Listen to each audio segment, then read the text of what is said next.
welcome to the newest episode of Falling Upwards. As you may have noticed from the title, this episode is another little highlight reel, a departure from our usual longer episodes, sometimes with or without some great guests.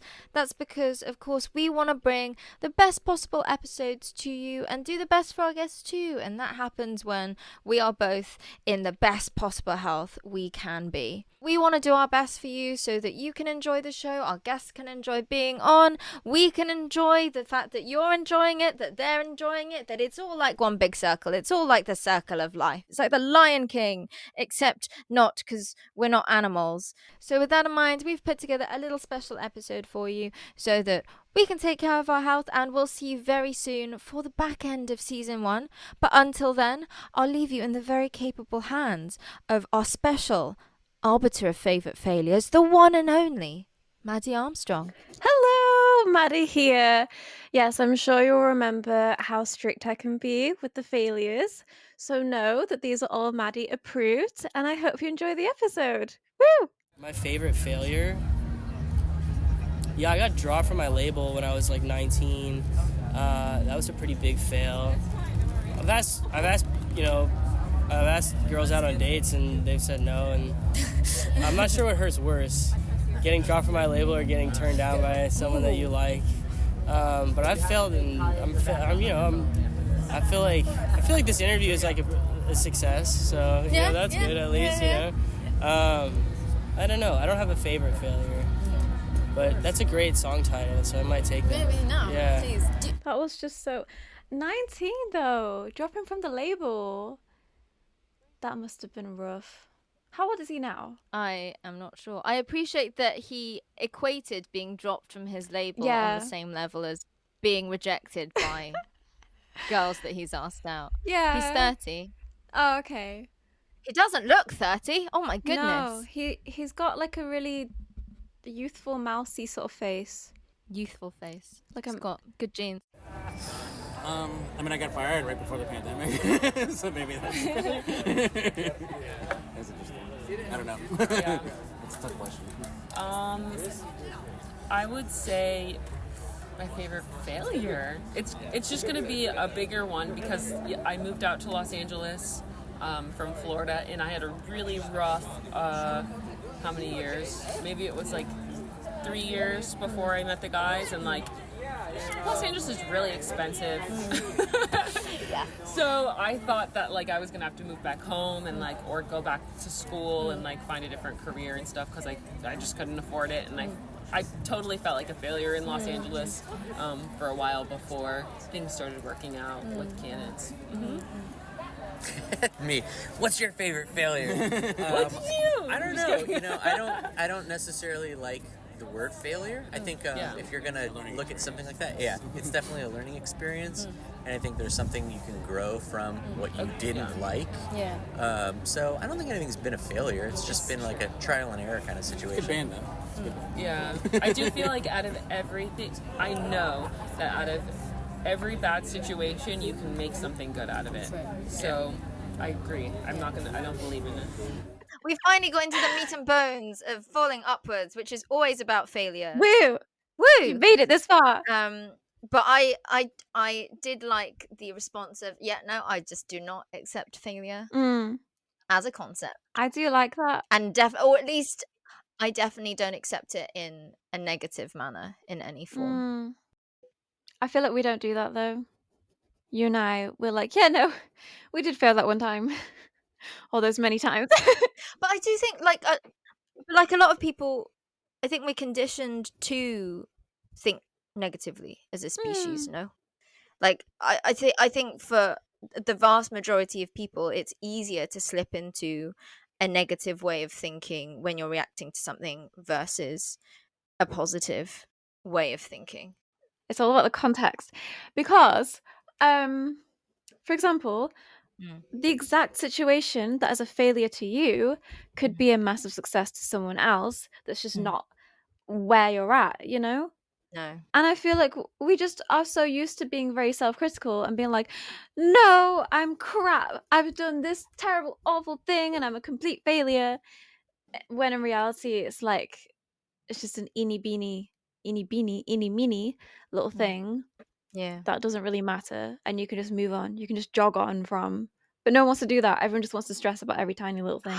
Well, I think that was what was so interesting about Michelle's story about going to Los Angeles, feeling like things working out. It's a very expensive place. And I think that is the kind of environment that absolutely, like, actively breeds those negative thoughts. Because if you are in a place where it's already expensive to live, where people are expected to be high rollers, if not you can't live there, you're around loads of other people where they're all competing with you, or if they're not competing with you, they know someone that's competing with you. Like, for her, the idea that, you know, she's moved all the way from Florida to literally the other side of the country, The other side. that is already, Oh. it's so brave, and it speaks of so much determination.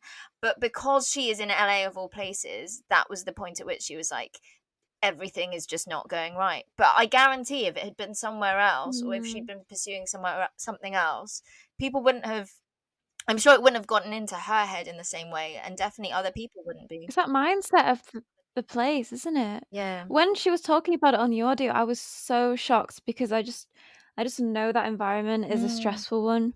You know, it's like you're constantly treading water. You have to keep on treading, or you will just drown. Yeah. But when in reality, a lot of things aren't actually like that. You know, you can No. take a breather. No. We're just in this world that's so fast paced. It's conditioned us to think like that. Yeah.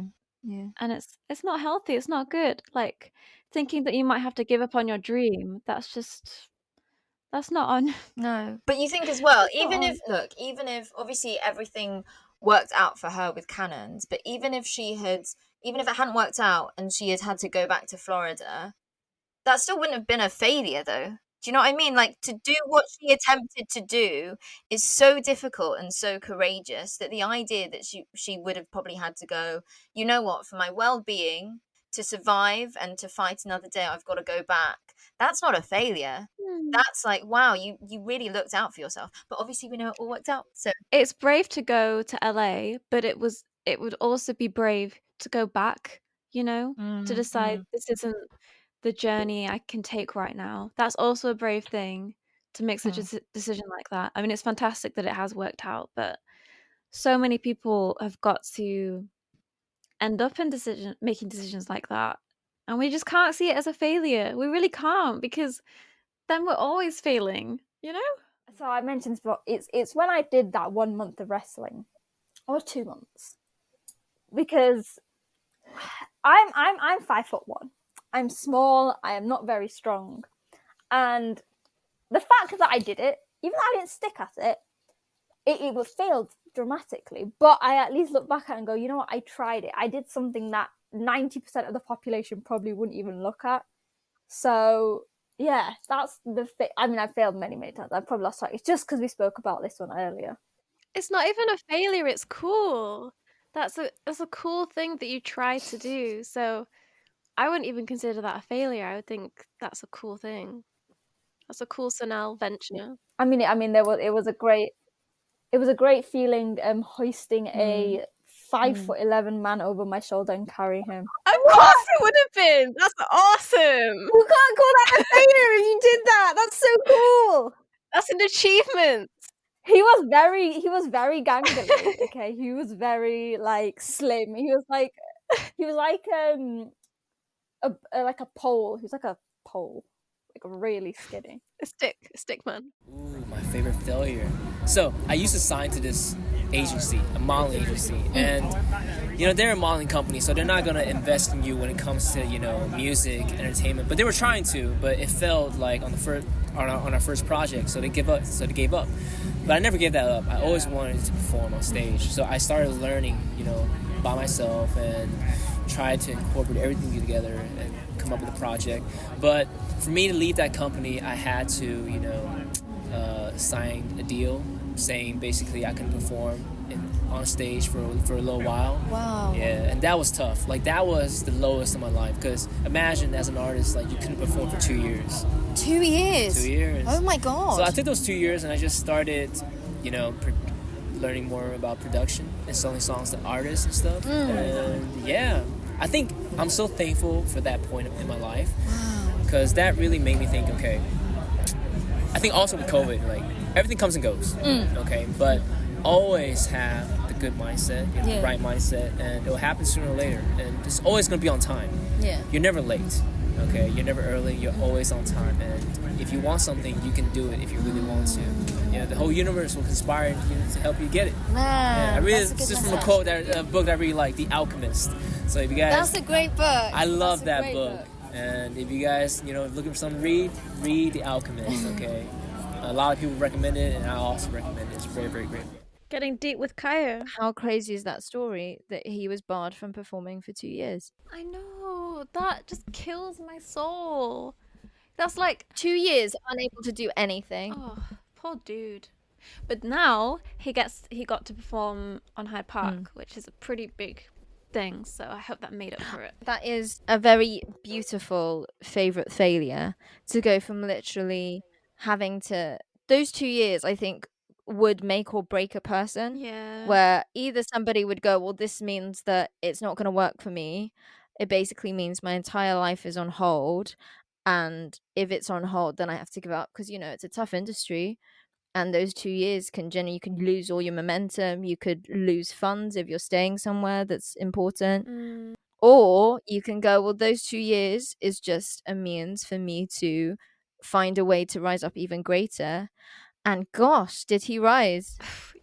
So that's a very, we love all the favorite failures that people bring on here. He answered the question. But it's lovely, because we get to see all the different ways people think about failure and what they love about their journey. But that's a particularly beautiful one from Kaya right there. Favorite failure? Yes. Oh my God, yes. It's like so easy. When I was trying to leave my PhD and I needed to have paperwork to remain in the West, like not become illegal, I needed to get a job, because you need a visa to stay. And my student visa would end when I left my PhD. And so I started applying for jobs that I outside of academia, and I was not prepared. So I talked to my friends, and a lot of them were in finance. A lot of them were doing consulting. And they said, oh, you talk so much. You'll be a great consultant. So I had a very good CV. I mean, I do talk so much. Listen to me. Anyway, I had a great CV. And so I applied to finance, which I didn't think I'd get. And then I applied to consulting. Here's the big fail. I applied to 18 consulting firms. I got 19 rejection letters.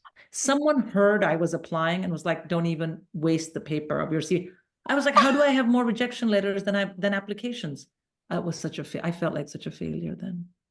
Wait, so that was a company you hadn't even applied to? It wasn't even like you'd applied once, but they sent it twice by mistake?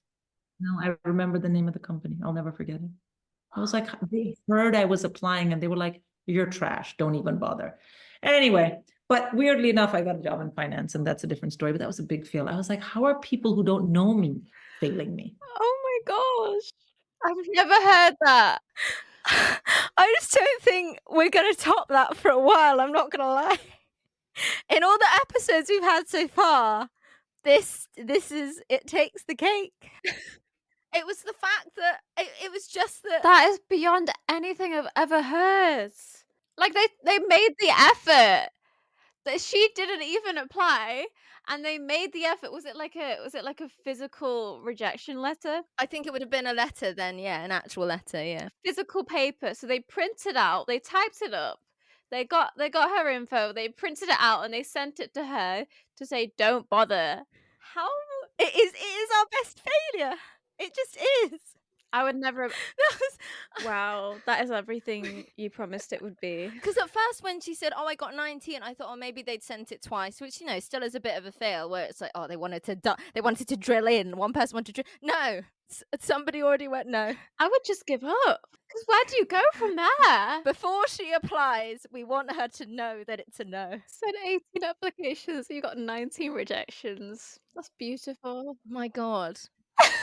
An incredible failure. We'll even use the paper for it. And can I just say, what I love about that failure as well is obviously she does say she eventually got a job, which is good.